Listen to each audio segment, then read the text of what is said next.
মুক্তিযোদ্ধাদের নাতি পুতিরাও পাবে না, তাহলে কি রাজাকারের নাতি পুতিরা পাবে? সেটা আমার প্রশ্ন, দেশবাসীর কাছে প্রশ্ন।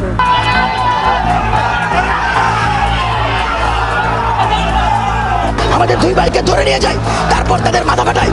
এইভাবে তারা কি করছে, একটা পরিবেশ তৈরি করছে, যে পরিবেশের প্রেক্ষিতে সাধারণ মানুষ লাঠি হাতে নিতে বাধ্য হয়েছে। শেখ হাসিনাকে অনেকে গত এক যুগ ধরে আয়রন লেডি বলে বর্ণনা করেছিলেন। 15.5 বছর যাবৎ দুর্দ্বন্দ্ব প্রতাপে ক্ষমতায় টিকে থাকা একজন প্রধানমন্ত্রী এভাবে দেশ ছেড়ে পালিয়ে যাবেন, সেটি অনেকেই ধারণা করতে পারেননি।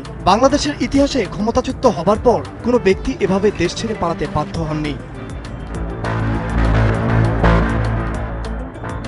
সোমবার 5 আগস্ট বৈষম্য বিরোধী ছাত্রদের ডাকে লং মার্চ টু ঢাকা কর্মসূচির সময় শেখ হাসিনা ও তার বোন শেখ রেহানা পালিয়ে যেতে বাধ্য হন। এই ঘটনা ঘটার আগে রবিবার রাত এবং সোমবার সকাল থেকে নানা নাটকীয়তা হয়েছে। রোববার সারা দেশে আওয়ামী লীগ নেতা কর্মীদের সাথে বিক্ষোভকারীদের সংঘাতে প্রায় 200 মানুষ নিহত হন, বেশ কিছু পুলিশ সদস্য নিহত হন।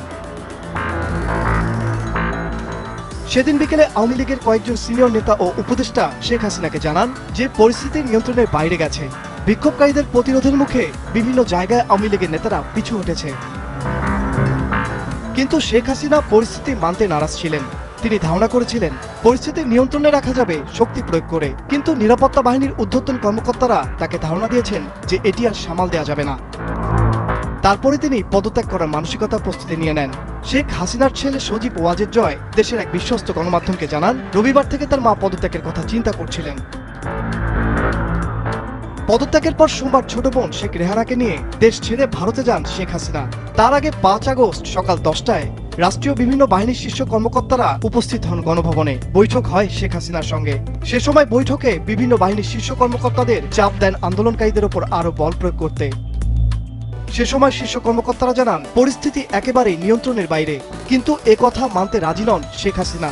এ সময় নিরাপত্তা বাহিনী কেন পরিস্থিতি সামাল দিতে পারছে না সেটার জন্য ক্ষোভ প্রকাশ করেন শেখ হাসিনা। এরপর কর্মকর্তারা তার পরিবারের সদস্যদের সঙ্গে কথা বলেন।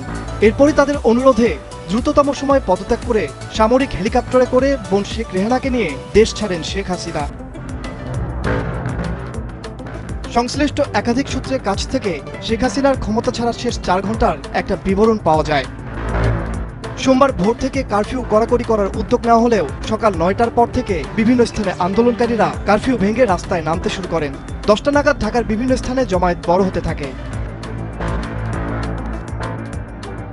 বিভিন্ন বাহিনীর উচ্চ পর্যায়ের সূত্র বলছে, সকাল 10:30টা থেকে 3 বাহিনীর প্রধান ও পুলিশের মহাপরিদর্শককে প্রধানমন্ত্রীর বাসভবন গণভবনে ডাকা হয়।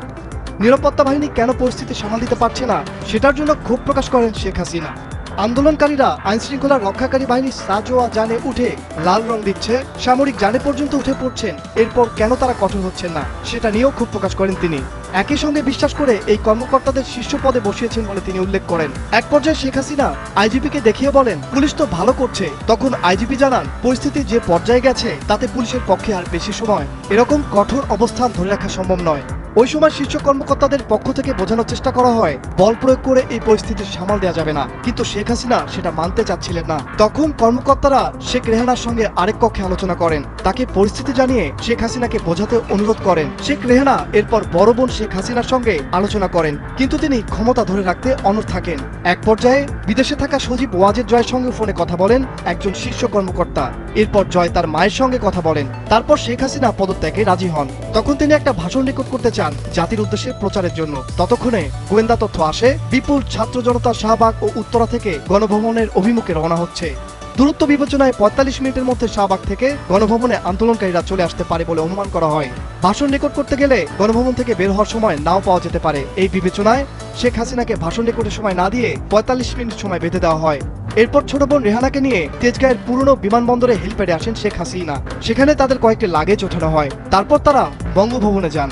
সেখানে পদত্যাগের আনুষ্ঠানিকতা শেষ করে বেলা 2:30টার দিকে সামরিক হেলিকপ্টারে করে ছোট বোন সহ ভারতের উদ্দেশ্যে উড্ডয়ন করেন শেখ হাসিনা। জানা গেছে হেলিকপ্টারটি ভারতের আকাশে প্রবেশের পর কিছুক্ষণ উড্ডয়ন করেন, পরে আগরতলার বিএসএফ এর একটা হেলিপ্যাডে অবতরণ করে। তারপরে সেখান থেকে দিল্লি যান বলে ভারতীয় গণমাধ্যমে খবর প্রকাশ করা হয়।